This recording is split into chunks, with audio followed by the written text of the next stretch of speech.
Está desligado. Está desligado? Meu, tá. Como é que faz? Está gravando, pastor. Tem o microfone aberto. Quero pedir para o irmão fechar o microfone, tá? Para a gente dar início, então. A paz do Senhor, irmãos. Estamos mais uma vez aqui na Escola Bíblica, na data de hoje. Vamos terminar a nossa lição 16. Meu nome é Marcos Gabarron, pastor da Igreja Evangélica Missão Nacional, sede, auxiliar do pastor Milton Rodrigues de Souza. Nós começamos na semana passada essa lição e hoje nós vamos terminar. Eu vou colocar aqui na tela o compartilhamento dos nossos slides para que os irmãos possam acompanhar a lição de hoje. Eu vou abrir a tela aqui de compartilhamento. Tá?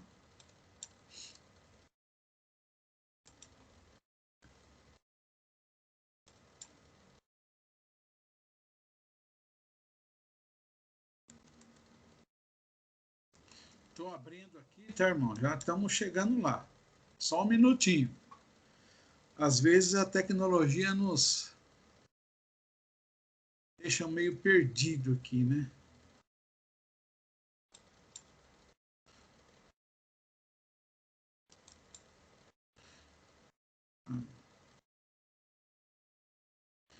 Deu algum problema aqui na hora de compartilhar. Vou abrir de novo, tá bom?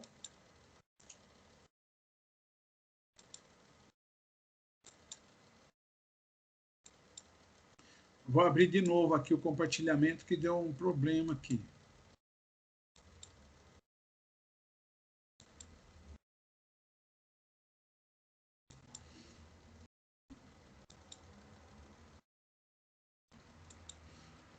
Não sei por que está tão lento, né, hoje aqui que não quer ir.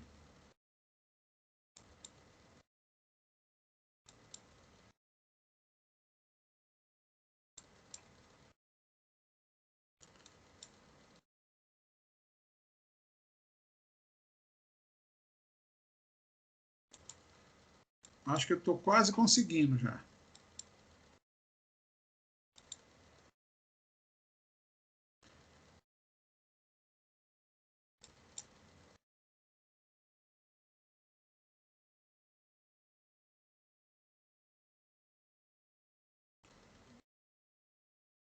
Estão vendo a tela?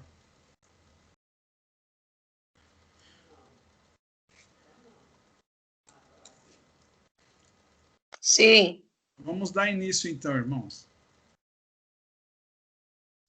Nós estamos na lição 16, tá?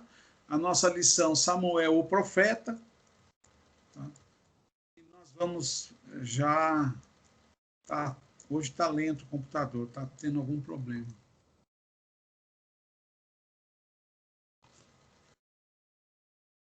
O versículo-chave diz assim, ó, quanto a mim, longe de mim que eu peque contra o Senhor, deixando de orar, né?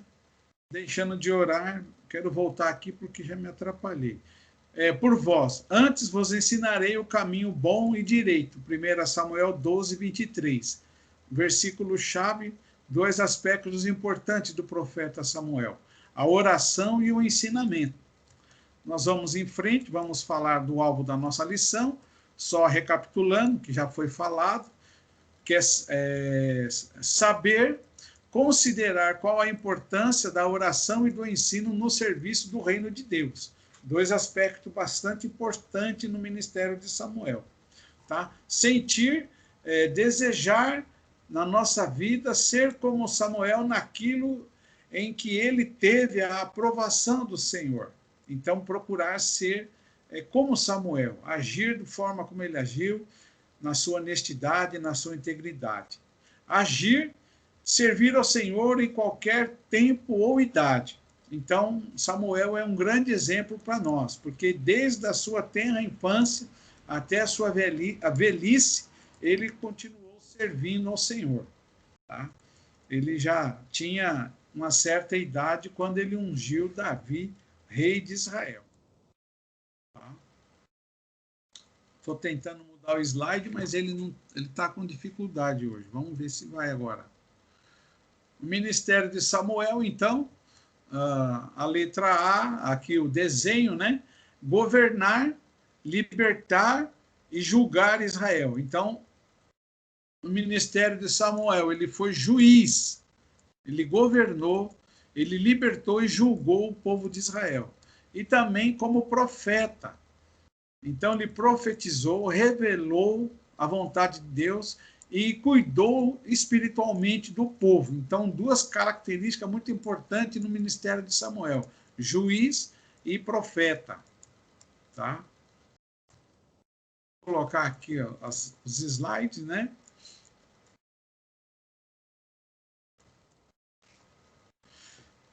No texto nos diz assim: e Samuel julgou Israel durante todos os dias de sua vida. De ano em ano, fazia uma volta, passando por Betel, Gilgal, Mispá. E julgava Israel em todos esses lugares. Porém, voltava a Ramá, porque a sua casa estava ali, onde julgava Israel e onde edificou um altar ao Senhor. Então, aqui nos mostra, né, a atividade de Samuel, que durante todo o período da sua vida ele agiu julgando Israel, profetizando para o povo, e de ano em ano ele fazia todo esse circuito, né? Passava por essas cidades julgando, né? E voltava depois para sua casa e onde ele morava, que era em Ramá, e aonde tinha um altar que ele havia edificado. Ele foi morar em Ramá. Nós já falamos isso porque a cidade de Siló, onde estava o santuário, foi destruída pelos filisteus, naquele momento em que a arca foi tomada pelos filisteus, e provavelmente toda a cidade, tudo foi destruído. Então Samuel foi para a cidade dos seus pais, Ramá, e ali foi morar nessa cidade, e ali ele edificou um altar, porque todo o serviço do templo, do tabernáculo, ele foi extinto. Ele só vai aparecer lá na frente, quando Davi vai consultar o sacerdote, vai na casa do sacerdote, pede pão, e ele pega os pães que estavam lá separados para a proposição. Tá? Na letra A, Deus usou Samuel para livrar Israel dos ataques dos filisteus. Isso está lá em 1 Samuel 7, de 1 a 14. Então, além de ser profeta, ele era juiz, e Deus o usou para trazer o livramento sobre o povo de Israel. Os filisteus tinham levado a arca do Senhor, mas eles devolveram, depois de vários problemas que houveram, né, com eles por causa da arca que estava no meio dos filisteus. Tá? Mas a intervenção de Deus os forçou a devolvê-la ao território de Israel. Os irmãos lembram, nós já fizemos menção acerca desses aspectos da arca que foi levada, das doenças que a presença da arca causou no meio dos filisteus, e a decisão deles de devolver a arca para o povo de Israel. Tá? A arca foi devolvida e ela ficou lá em Kiriat Jeraim 20 anos. Tá? Somente Davi depois é que vai trazê-la para a cidade de Jerusalém. Ele vai montar uma tenda e vai trazer a arca para a cidade de Jerusalém. Tá? E depois ela vai ser depositada no templo de Salomão. Tá? Letra D, como profeta, Samuel exortou o povo, né, de Israel a abandonar a idolatria e voltar ao Senhor de todo o coração. Esse texto aqui nos traz, né, com clareza o que ele fez. Né? Samuel falou a toda a casa de Israel, então a todo o povo, dizendo: ó, se é de todo o coração que vocês estão voltando ao Senhor, então tirem do meio de vocês os deuses estranhos, os astarotes, preparem o coração ao Senhor e sirvam somente a Ele, e Ele livrará vocês das mãos dos filisteus. Então havia uma condição para que Deus pudesse livrar, né, o povo de Israel da invasão dos filisteus. Eles tinham que abandonar a idolatria e voltarem-se para o Senhor. Então Samuel trouxe essa orientação, essa mensagem para o povo de Israel. O povo de Israel aceitou essa palavra, tá? E eles vão ser libertos dessa situação, tá? Nós vamos ver já já o texto falando acerca disso. É bom lembrar que o profeta na Bíblia, ele falava a sua própria geração e não apenas predizendo coisas futuras, como é o caso que nós estamos vendo, tá? Em que Samuel tratou de um problema específico, né? O povo estava envolvido com a idolatria, o povo estava envolvido com aquelas idolatrias pagãs, daqueles povos que moravam próximos a Israel, tá? Abandonaram ao Senhor, então ele está falando claramente o que eles tinham que fazer, profetizando para eles. Como também existem profecias que falam acerca das coisas que vão acontecer no futuro. O resultado desse momento foi que o povo confessou ao Senhor o seu pecado e Samuel orou pelo povo, né? Como falamos, ele sempre tem esses dois aspectos, né? A orientação, a palavra profética, o ensinamento e a oração. Então ele trouxe a orientação do Senhor e ele orou pelo povo, tá? No entanto, os filisteus chegaram com grande força militar para subjugar Israel. Mas aí o Senhor interveio. Então Samuel ofereceu holocaustos ao Senhor e orou por todo Israel. O Senhor então agiu, tá? Trazendo, estou esperando o versículo aparecer aqui, hoje está lento. O Senhor atendeu a oração de Samuel e semeou pânico entre os filisteus, com grandes trovoadas, e Israel os derrotou. Enquanto Samuel oferecia o holocausto, os filisteus chegaram para lutar contra Israel. Mas naquele dia o Senhor trovejou com um grande estrondo sobre os filisteus, e eles entraram em pânico e foram derrotados pelos filhos de Israel. 1 Samuel 7:10. Então, praticamente, quer dizer, o Senhor é que lutou pelo povo de Israel, né? O Senhor trovejou, né? Isso assustou os filisteus, eles ficaram com medo do povo de Israel, e Israel aproveitou a oportunidade e atacou e derrotou os filisteus. Os filisteus, então, não voltaram a atacar mais durante, né, todos os dias de Samuel. Tá? Nós vamos ver lá no Saul, vários embates, né, com os filisteus, Davi também, né, na continuidade, tá, do livro de Samuel, de 1 Samuel. Samuel também era zeloso no ensino e aconselhamento. Então Samuel julgou Israel durante todos os dias da sua vida.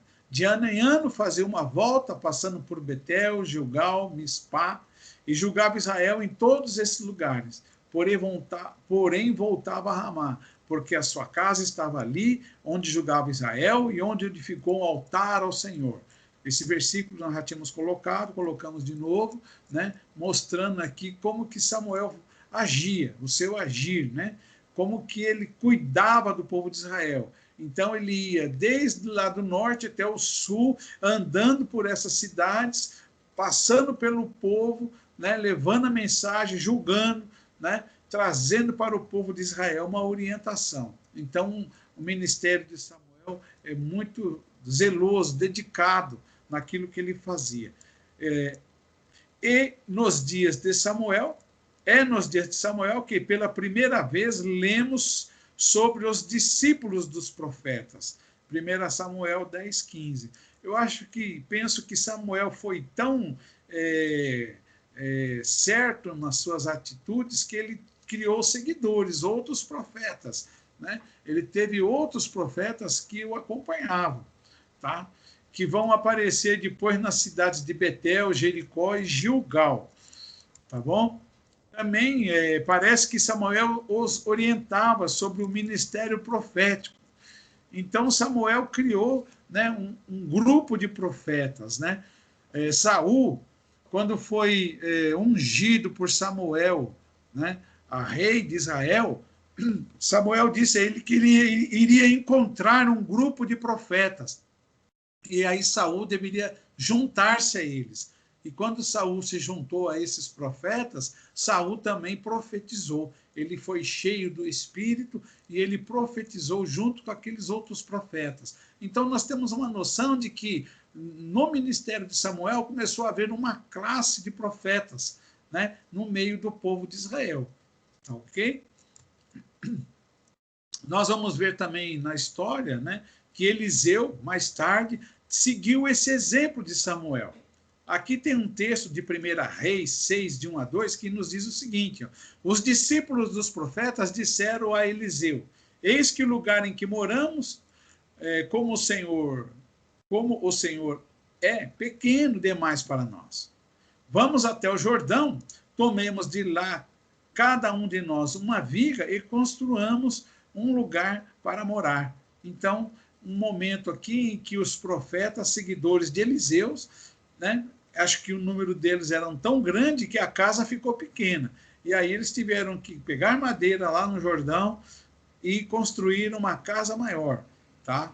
Então, são exemplos de que havia outros profetas que atuavam no meio do povo de Israel, tá? A semelhança de Samuel, de Elias, de Eliseus, tá? História de Israel para hoje. Ao tentarmos obedecer à ordem dada por Jesus de fazer discípulos de todas as nações, estamos cuidando de discipular todos em nossa igreja e de todas as idades, de todas as camadas sociais. Sejamos excelentes no ensino, como foi Samuel.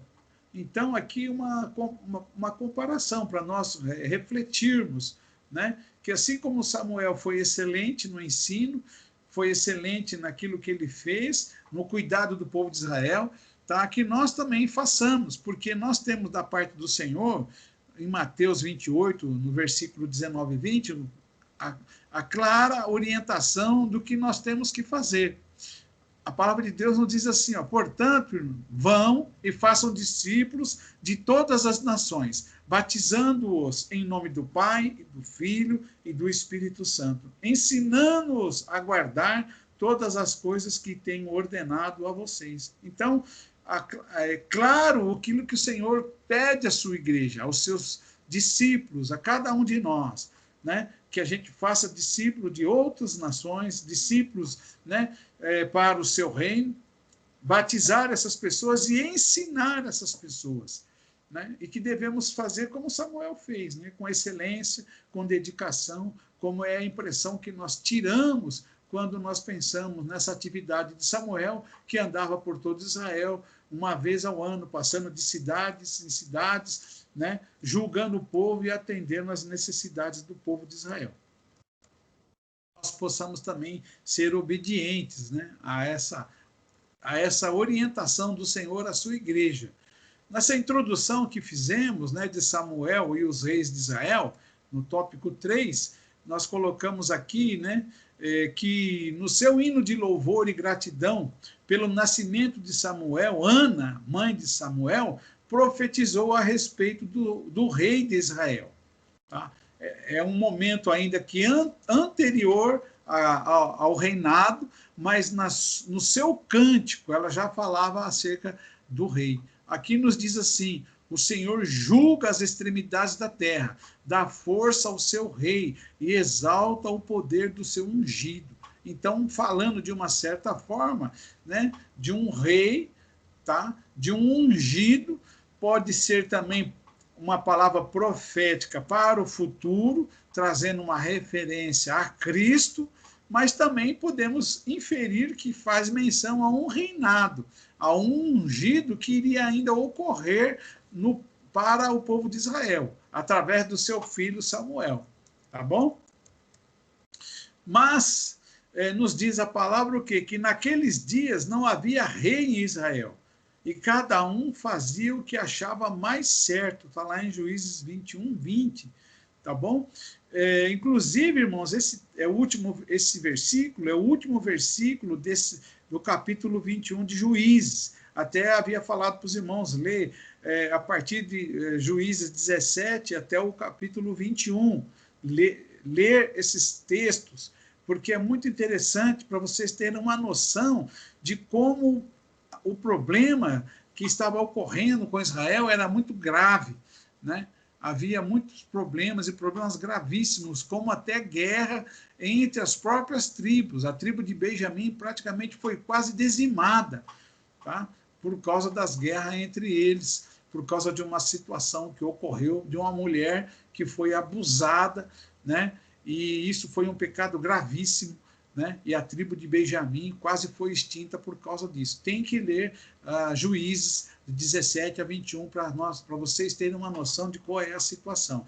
Por que eu estou falando isso? Porque a revista não traz essa parte do livro lá de Juízes, tá? Nós fomos até o capítulo 16, que fala de Sansão, e depois já passamos para 1 Samuel, tá bom?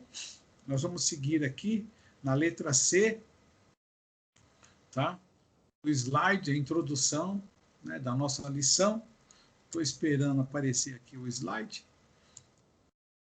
Letra C, caberia então a Samuel ungir o rei e escrever a nova constituição para o povo de Israel. Tá? Samuel explicou ao povo o direito do rei, escreveu-o num livro e o pôs diante do Senhor. Então, além de ungir, Samuel trouxe a orientação acerca de como seria o reinado, o período do reinado, como que o rei iria se comportar, quais seriam os seus direitos, né? E as responsabilidades, os deveres de cada um para com o rei. Então ele escreveu num livro e pôs isso diante do Senhor. Então Samuel teve esta responsabilidade, além de ungir o rei, escrever essa constituição. Samuel também começou o registro dos reinados de Israel. Isso está lá em 1 Crônicas 29 e 29. Nos diz assim o texto: os atos do rei Davi, tanto os primeiros como os últimos, estão escritos nas crônicas de Samuel, o vidente. A palavra vidente, irmão, é a mesma coisa que profeta, tá? Nas crônicas de Natã, o profeta, nas crônicas de Gade, o vidente. Tá bom? Então, faz aqui, ó, menção de que foram feitos os registros desses reinados. Se bem que esses livros que são citados aqui de Natã e do profeta Gade não estão nas nossas Bíblias, tá? Eles não fazem parte do texto sagrado, tá bom? Vamos seguir em frente, vamos agora ao próximo slide. Hoje está lento, né? Samuel e Saul, vou ter que voltar porque eu avancei. Hoje o computador está lento, acho que ele está fazendo backup e está lento. Letra A. Em sua velhice, Samuel colocou seus filhos, Joel e Abias, como juízes sobre Israel, mas eles eram gananciosos e perverteram a justiça. O texto nos deixa claro isso. Porém, os filhos de Israel, os filhos de Samuel, não andaram pelo caminho dele. Tá? Ao contrário, inclinaram-se à avareza, aceitavam suborno e perverteram o direito. Então, os filhos dele nos lembram, né, os filhos de Eli. Tá? Assim como os filhos de Eli não seguiram o exemplo do pai, nós temos aqui também, né, os filhos de Samuel não seguiram o seu exemplo. Tá? Não andaram pelo caminho dele, não andaram pelos caminhos que Samuel andava, Joel e Abias. Tá bom? Vamos olhar aqui então o próximo slide, estamos esperando ele chegar.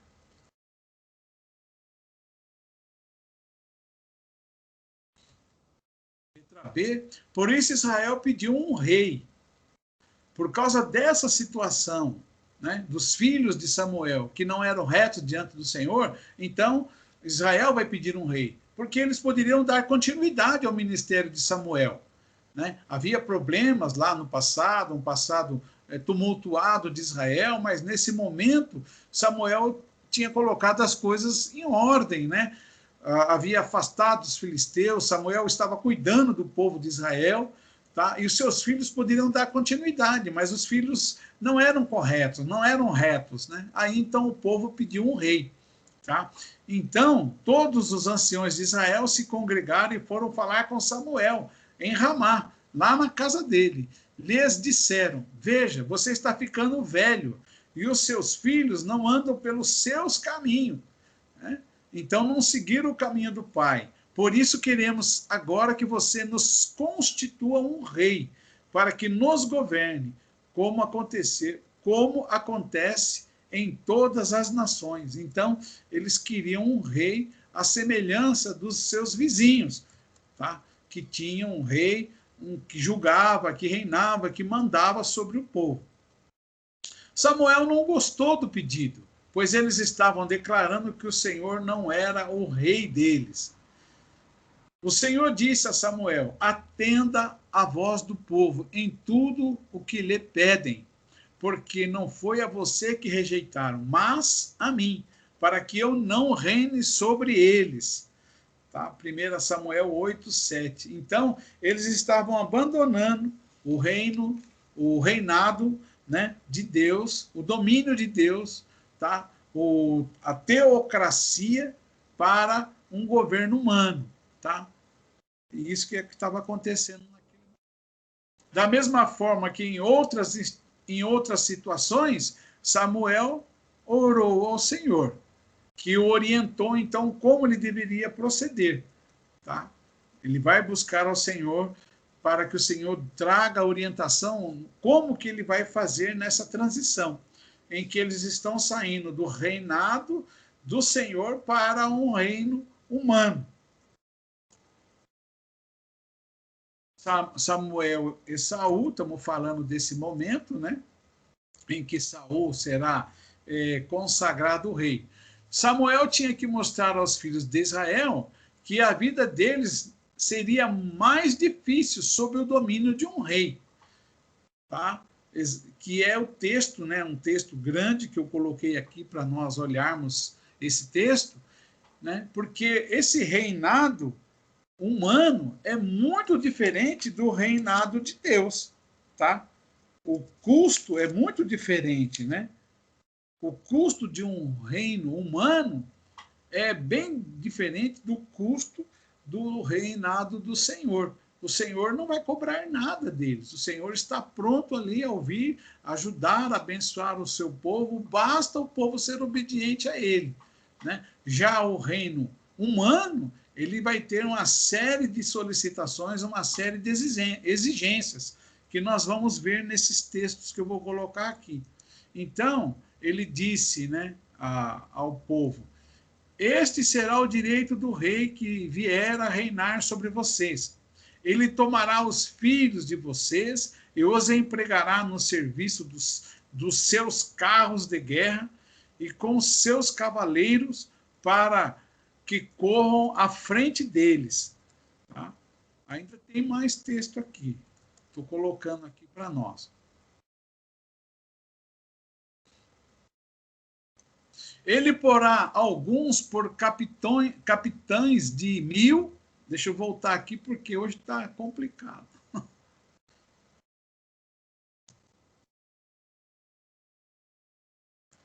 Ele porá alguns por capitães de 1000 e capitães de 50, outros para lavar os campos dele e fazer as suas colheitas, e outros para fabricar armas de guerra e equipamentos para os seus carros.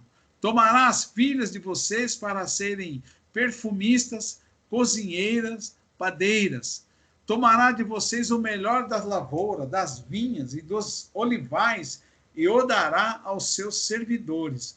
Olha só quanta coisa, quantas obrigações, o custo de todo este reino, né, que eles estavam solicitando, né, pedir a Samuel um rei, ou o custo que isso ia demandar para o povo de Israel. Tá? O custo de vidas, de pessoas, né, e de colheitas, e de uma série de coisas. Eles teriam que atender à solicitação do rei. Tem mais um pedaço aqui ainda do texto. Estou esperando o slide aparecer aqui.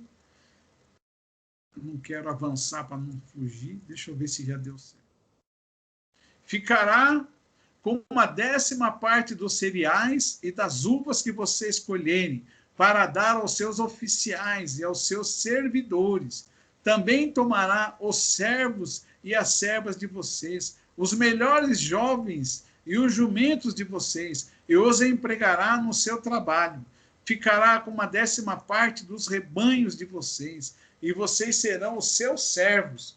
Então, naquele dia, vocês clamarão por causa do rei que escolheram, mas o Senhor não os ouvirá naquele dia. Então, ficou muito claro, através dessa orientação, né, que Samuel deu ao povo, o custo de tudo isso que eles estavam pedindo ao Senhor quando clamaram para que tivessem um rei à semelhança das outras nações. O custo disso é a razão da divisão do reino, que vai ocorrer após o reinado de Salomão, com Roboão, filho de Salomão. Porque quando Salomão morreu, seu filho vai assumir o reino, e aí o povo pede que ele afrouxasse, né, os impostos, né, as cobranças, né, que a carga era muito pesada, e ele não atende. Então isso traz uma divisão no reino de Israel, por causa desse custo aqui, dessa situação em que o povo de Israel ficou apertado para manter o rei, a corte, os seus capitães, os seus exércitos, né, para combater as guerras e assim por diante. Vamos seguir em frente. Ainda falando de Samuel e Saul. Então, naqueles dias, né, quando Saul, da tribo de Benjamim, procurava as jumentas de Quis, seu pai, tá? E não as encontrando, aceitou a sugestão do seu servo de procurar o vidente, o profeta, Samuel, pois estavam próximos às suas cidades.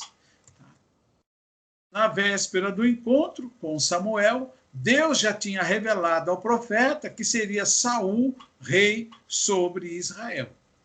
Tá? Então o profeta já foi avisado pelo Senhor, tá, acerca de Saul. Então quando Saul chegou, tá, então o texto nos diz assim, né? Amanhã a estas horas enviarei a você um homem da terra de Benjamim, a qual você ungirá por príncipe sobre o meu povo de Israel.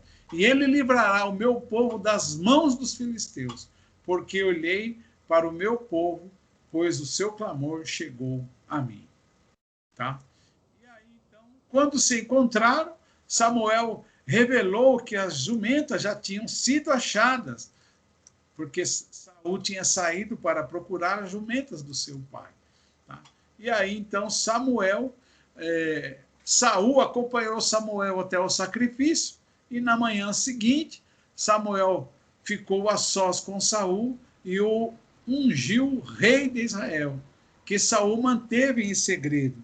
Então Saul foi ungido em segredo e ele não disse a ninguém, nem a Abner, que era seu tio, quando lhe perguntou sobre o que ele havia tratado com Samuel, ele não falou nada. Talvez temendo que ele não fosse levado a sério ao contar para alguém da sua família que ele fora ungido rei, tá? Ou também por causa da inveja, tá? Porque o povo estava esperando que alguém fosse consagrado, ungido rei de Israel. Tá? Vamos seguir em frente, já vamos falar agora aqui de Samuel e Davi. Tá? Letra A. Devido então às desobediências de Saul em cumprir as ordens de Deus, anos mais tarde Samuel recebeu a ordem do Senhor para ungir Davi como rei sobre Israel. Então, Samuel foi ungido, ele vai ter uma atitude que vai desagradar ao Senhor, e aí o Senhor vai mandar Samuel ungir Davi. Que Samuel fosse, né, à casa de Jessé e lá ungisse o filho dele a rei de Israel. Então Samuel pegou o chifre do azeite e ungiu Davi no meio de seus irmãos. E daquele dia em diante, o Espírito do Senhor se apossou de Davi. Então Samuel se levantou e foi para Ramá. Ramá é a casa. Então, antes de Saul, né, morrer, antes dele passar o reino para o seu filho, né, Jonatas, né, o Senhor já havia escolhido Davi. Tá? E isso vai ser um problema sério para Davi, porque Saul vai ter inveja de Davi e vai ver em Davi um opositor e ele vai tentar matar Davi, tá? Davi vai ter que fugir durante muito tempo da ira de Saul, tá? Até o momento em que, de fato, ele assume o reinado, quando Saul e seu filho Jonatas, né, morrem na batalha contra os filisteus.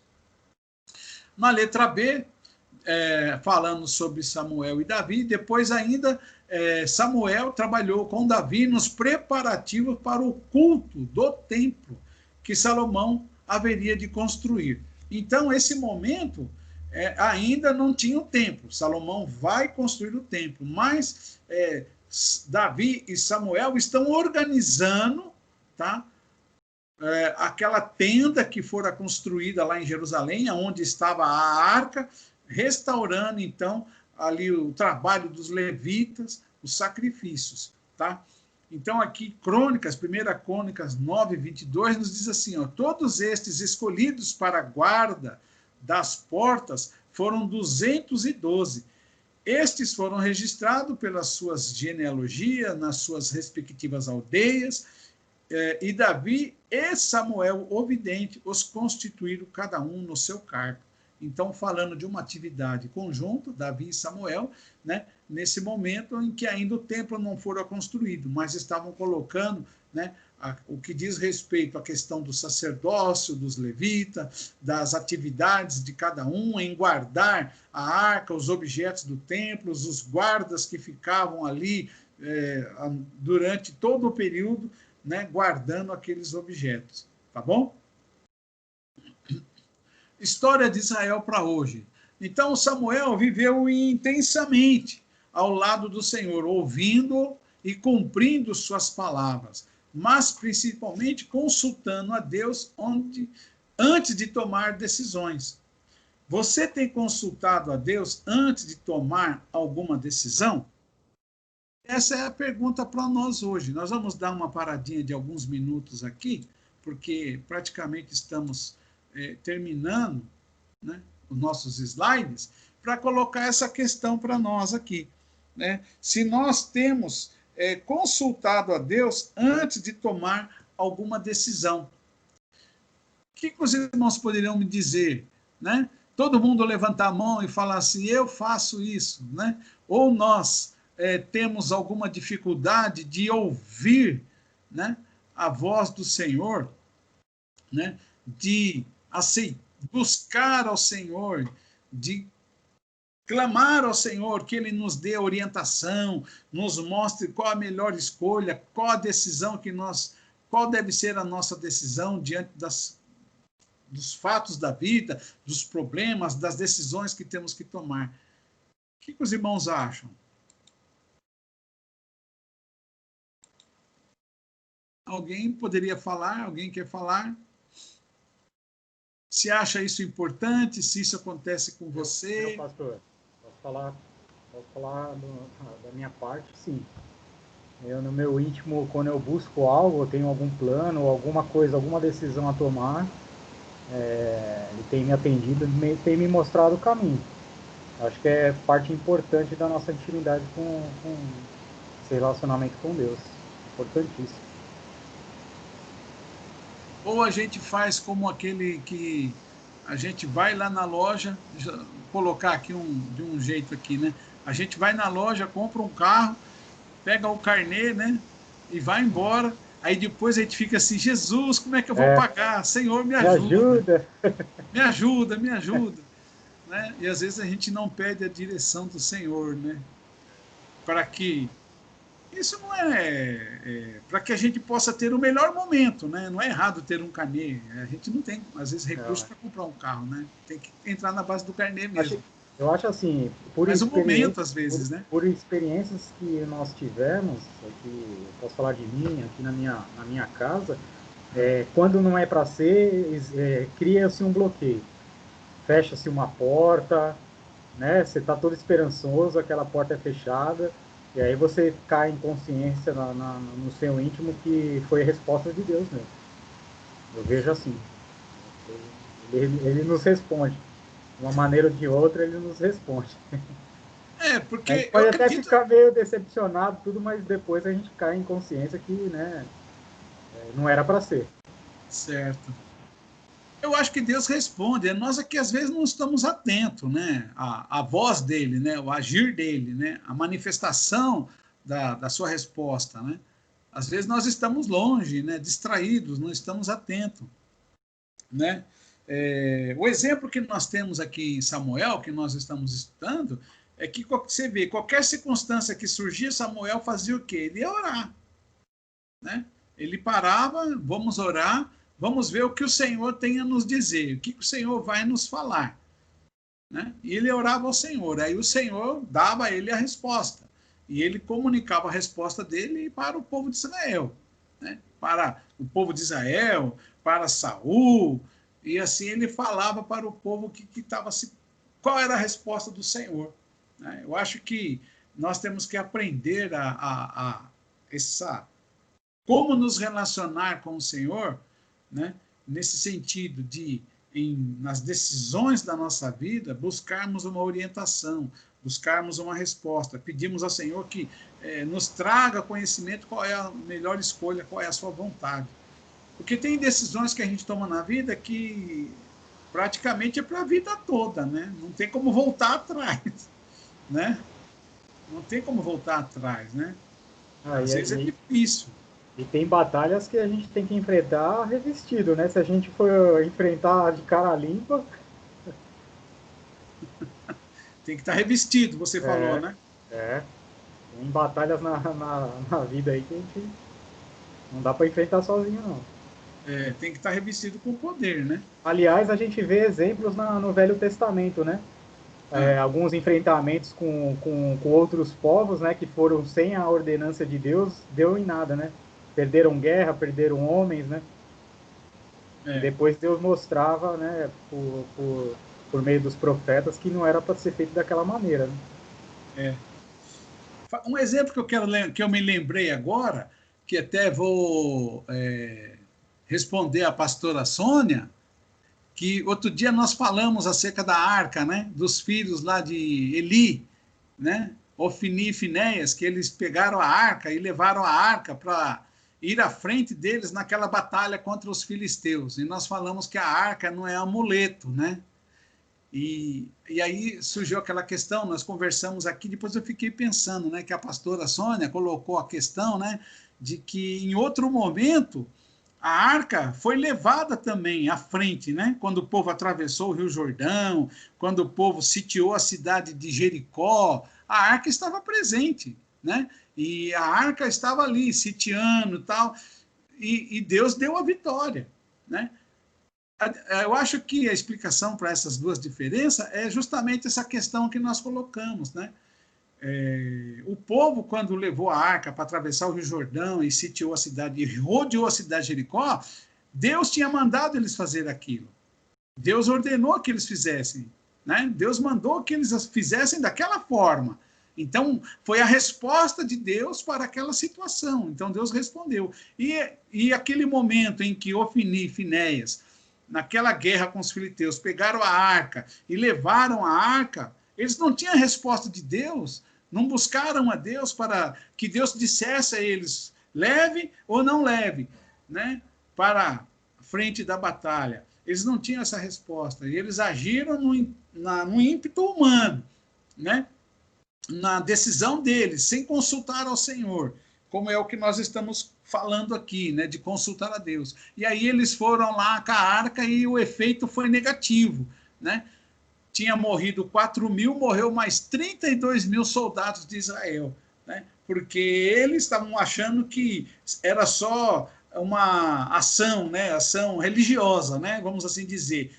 Fez isso aí lá com Jericó, vai dar certo. Pega a arca, leva lá para a batalha com os filisteus e vai dar certo. E de repente não deu certo em nada, né? Por quê? Porque Deus não havia mandado eles fazer nada daquilo, tá? Ô, Sônia, você está me ouvindo? A Sônia? Eu fiquei pensando naquela questão, por isso que eu me lembrei, né? E voltei a esse assunto, né? Por causa dessa questão da consulta a Deus para que Deus desse a resposta do que eles deveriam fazer, né? Pode falar. Deus... Não, eu lembrei também, essa questão da arca, ela é muito delicada, né, para Deus, assim. Deus tinha... Era a presença de Deus, então... e Deus via o coração com que o homem fazia. Quando você estava falando, eu lembrei daquele momento que tá Davi e 2 homens tentam segurar a arca ia cair, eles põem a mão para segurar a arca, que antecede aquele momento que Obed-edom leva a arca para casa, e Deus mata aquelas pessoas que foram segurar a arca para não cair, né? Então, a forma como Deus julgava as pessoas e via o que as pessoas faziam era muito sério, né? E não, eu penso, né, que o que aconteceu com os filhos de Eli, por aquela forma como agiram, tinha muito a ver com o que eles fizeram no tabernáculo, de querer comer, pegar a parte melhor do sacrifício e já fazer uma falcatrua ali que Deus conhecia. Então é bem aquilo, Deus conhecia o coração, né? Então, aquilo que veio é porque Deus vê o coração, né? Então, é bem interessante essa questão.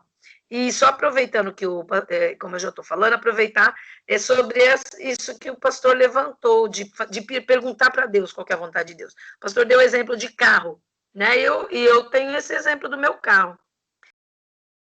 Que quando eu fiquei muitos anos com o Gol e não tinha aquilo, não tinha desejo de nada. Todo mundo com o carro novo e eu estava andando, estava no meu coração, e eu sempre falava com Deus, né?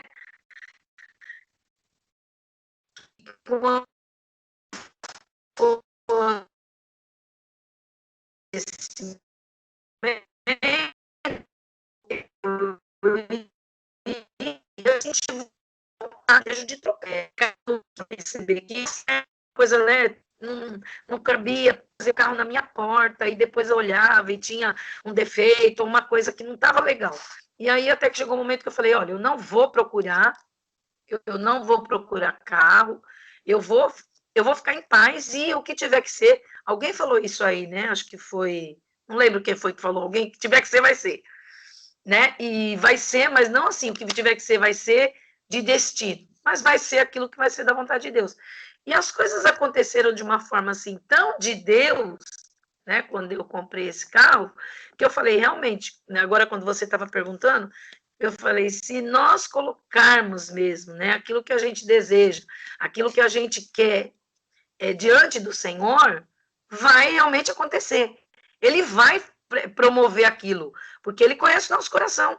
Ele conhece que a gente não quer ficar preocupado, a gente não quer perder noite de sono, a gente não quer, que nem no meu coração tinha isso. Eu não queria financiar nada. Eu falava para Deus, eu não quero comprar um carro, e o pastor deu o exemplo do carnê, eu não quero andar com uma Bíblia. Né? Eu sou uma pessoa assim, eu tenho pavor de financiamento longo. Eu não gosto. Eu encaro qualquer coisa em 10 vezes, mas mais de 10 vezes me assusta um pouco. E aí Deus cumpriu, né? Tanto que eu fiz, entre aspas, eu fiz um voto. Não era bem um voto, mas algo que eu falei com o Senhor. Eu falei, se eu não precisar desse dinheiro do meu golzinho, vender o gol para completar um dinheiro, para comprar um carro à vista, eu vou dar para alguém. E aí aconteceu que vocês já sabem, que eu não preciso ficar falando de novo. E Deus cumpriu de acordo com aquilo que eu... E, gente, assim, tão tremenda, tão de Deus, que eu não fiz poupança, como a gente trabalha na prefeitura, a gente tem evolução. Eu fiquei anos sem evoluir.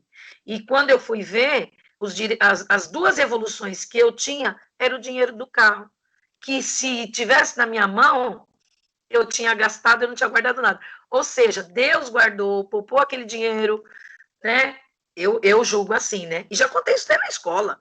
Tem vergonha de falar que foi Deus mesmo, porque se eu tivesse evoluído no meu salário, eu tinha gasto aquele dinheiro que eu não tinha visto, não tinha guardado nada. Então foi isso. E quando eu fui comprar o carro, era exatamente o valor que eu tinha guardado. Então foi de Deus, né? Então é isso.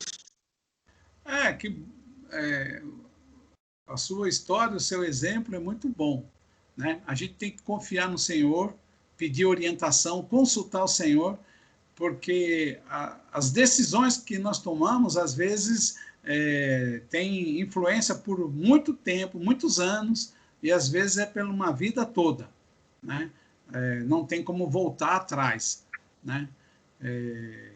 Eu tinha um professor que falava assim para nós, no seminário, que nós tínhamos que pensar muito bem com quem nós vamos casar, né? Orar muito ao Senhor, né? E também qual é a sua profissão que você quer, a sua atividade, qual vai ser a sua profissão, para que a gente fizesse as melhores escolhas, né? Não errasse nessas escolhas, porque para consertar uma decisão equivocada desse tipo é muito difícil, né? É muito complicado. Então, que esse exemplo de Samuel sirva para nós. Em todo momento que havia uma necessidade, Samuel fazia o quê? Vamos orar, vamos consultar ao Senhor. E aí ele buscava o Senhor para que o Senhor desse a ele a direção, para que ele soubesse qual era o caminho que deveria trilhar. Tá bom? Irmãos, eu não vou voltar para os slides, porque os slides estão muito lentos. Eu não sei o que está acontecendo com a minha máquina hoje, está muito lento, né? Eu vou só falar a conclusão da lição lendo aqui pela revista, tá bom? Aqui nos diz assim, ó, que Samuel foi um homem de oração, como nós estamos frisando, né? Em todas as crises de Israel, Samuel intercedia pelo povo. Considerava não orar pelo povo como um pecado. Isso está registrado lá, em 1 Samuel 12, 23, né? Ele estaria pecando se ele deixasse de orar por Israel. E também é registrado como um dos maiores intercessores da Bíblia. Está lá em Salmo 99, versículo 6. Se vocês não leram, leia. Fala de Moisés, de Araão e fala de Samuel, que orava e Deus atendia às suas orações. Que exemplo para nós, né? Nós orarmos e o Senhor nos ouvir em nossas petições. O segundo parágrafo diz assim, ó, desde o início o Senhor se manifestou a Samuel em Siló, né, pela sua palavra. Então, desde quando ele era criança, que ele foi deixado lá, em torno de 2 a 4 anos de idade, pela sua mãe Ana, aos cuidados do sacerdote Eli. E ele ficou servindo. E desde aquele tempo em que ele era uma pequena criança, Deus já se manifestava a ele. Tá? E por meio dele, Samuel, chegava a palavra então a todo Israel. Veja como é importante a figura de Samuel. Ele conseguiu trazer uma unidade entre aquelas tribos que guerreavam entre si, que não se entendiam, que se matavam, né? E eles, a menina lá, a neta da irmã lá, ah, bonitinha. Então, irmãos, a palavra chegava a todo Israel. Ele começou o seu ministério profético ainda menino, e ele continuou até a velhice. Então, ele já era velho, idoso, e ele ainda estava lá servindo ao Senhor. Por isso que, vamos supor, nós, como lideranças, né, dentro das nossas áreas, porque todos nós aqui temos uma atividade na nossa igreja, a gente olhar para esse aspecto, né, tanto do jovem, mais inexperiente, como aquele idoso, né? Da gente entender que ele pode ajudar, contribuir, servir ao Senhor, ajudar na casa do Senhor. A gente não desprezar, ou porque é jovem, ou porque é muito idoso, ou porque já é mais velho. Nós descartarmos, né? Ah, não serve, não dá, já não... Não, irmãos. No exemplo de Samuel, nós vemos aqui que, desde menino, e até na sua velhice, ele ajudou e ele foi importante para a vida do povo de Israel. A retidão da sua vida reforçava a sua autoridade como líder do povo. Então, a sua liderança, ela vinha o quê? Da sua retidão, da sua vida reta. Tá? O povo de Israel reconhece em Samuel a honestidade, a retidão, e eles falam a ele, olha, os seus filhos não seguiram os seus passos, os seus filhos não são igual a você. Você é um homem reto, você é um homem de Deus, você é um profeta, mas os seus filhos não seguem a você. Tá? Então, essa autoridade que ele tinha é por causa dessa retidão, dessa integridade. O terceiro parágrafo nos diz assim: ele era fiel e zeloso na transmissão da palavra. Ele foi usado por Deus para estabelecer a monarquia em Israel. Ungiu Saul e também ungiu o rei Davi. Escreveu e guardou no templo a constituição do reino. Então vejam como ele foi importante para o povo de Israel, nesse momento de transição, nesse momento, né, de mudança, em que o povo estava assumindo um custo altíssimo, que era a monarquia, né, abandonando o Senhor que os guardava, os abençoava, os livrava, sem nenhum custo, a não ser a obediência, tá, por uma monarquia que traria para o povo um peso enorme, um custo enorme, e ele fez toda essa transição. Todo esse momento foi ele que fez, tá? Por fim, mais uma pergunta, né? E nós? A palavra de Deus e a oração estão norteando nossa vida e ministério? Então, mais uma palavra para a nossa reflexão, para nós avaliarmos, né, acerca de que, no nosso agir, se na nossa vida, na nossa caminhada cristã, nas nossas responsabilidades, no nosso ministério, se a oração e a palavra de Deus fazem parte. Porque nós não podemos ter várias atividades na igreja, eu faço isso, faço aquilo, né, um ativismo enorme na igreja e deixar de lado esses dois aspectos muito importantes, que é a oração e a palavra. Tá? É a base, é o que nos sustenta na nossa atividade. Porque às vezes nós estamos numa atividade na igreja, de repente dá uma confusão lá, né? Um desentendimento, e se você não tiver conhecimento e não tiver firmeza na fé, oração, unção, você até desiste, até abandona a igreja, abandona a fé, abandona tudo por causa das confusões que surgem de vez em quando, né? Não é sempre que a gente fala dessas coisas, né? Mas isso aí, irmão, é a realidade da igreja. Toda igreja tem os seus probleminhas, né? E aí nós precisamos estar alicerçados o quê? É na oração e na palavra, no conhecimento da palavra, para que essas coisas não afetem a nossa vida. Não afetem, não roubem a nossa fé, não tirem, né, a nossa fé no Senhor Jesus Cristo. Tá bom? Irmãos, nós encerramos a lição 16, semana que vem nós vamos começar a lição 17, que fala de Abraão a Samuel. Parece uma espécie de revisão em que nós vamos falar sobre Abraão, vamos falar sobre José, Moisés, tá? E também sobre Josué, Juízes. Teremos uma espécie de revisão, é a nossa última lição desta revista, tá bom? Se alguém não tem nada a dizer, nós vamos dar por encerrada a nossa aula de hoje. Se alguém quiser falar, compartilhar, se manifeste para que a gente possa ouvi-lo. Eu queria falar. É assim, ouvindo o Mário já se pronunciou sobre isso, é interessante. Ouvindo a palavra da Sônia, na época ela, acho que já tinha comprado o primeiro carro, depois daquela era eu e ela, né, que tinha um carrinho mais velho lá na igreja, mas levava a gente para todo lugar. E ela falou mas apostava para ver quem tinha o mais velho.